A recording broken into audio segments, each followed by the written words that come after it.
O cruzamento de acusacións entre o PSOE e o PP polo futuro da mancomunidade do Salnés non se detén. Hoxe foi aínda a presidenta comarcal a que criticou as formas nas que os populares están a xestionar a súa moción de censura.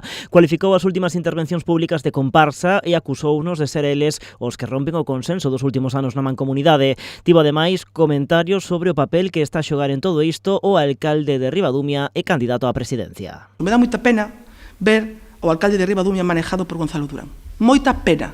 Porque eu tiña del unha imaxe, que podes discrepar ideolóxicamente, ou podes discrepar certas cousas, pero tiña del unha imaxe, dunha persoa tranquila e educada. A verdade, me dá moita pena que o alcalde de Ribadumia participe desas comparsas. Marta Giraldez cree que de saír adiante a moción, a mancomunidade sufrirá un gran retroceso, especialmente nas formas, dixo. Sobre a insólita unión do alcalde de Vilanova co de Meaño, a socialista entende que a súa mala relación vai continuar. Cree que o que ten que reflexionar sobre o que lle espera agora é o rexedor de Meaño. A mí non me chamou felón, ni traidor. Eso foi o que lle chamou o alcalde de Vilanova ao alcalde de Meaño. Dixo que con el nunca compartiría absolutamente nada. Que non queira falar estes días previos á moción de censura, me imagino que será unha estrategia, que é moi evidente a estrategia, non? Onte cando vos contestou ali, en todo caso, que opina, sigue opinando. Entón, aí seguramente quen ten que reflexionar é o alcalde de Meaño, o que lle espera formando parte dese equipo que firma a moción de censura.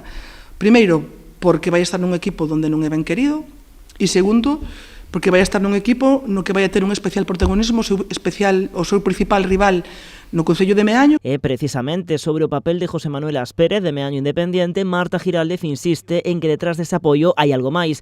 Di que ela tamén lle ofreceu levar turismo no seu día e que todo o mundo sabe que, ademais de xestionar esas competencias, vai recibir algo máis do PP. Se lle ofreceu sempre turismo, non o quixo.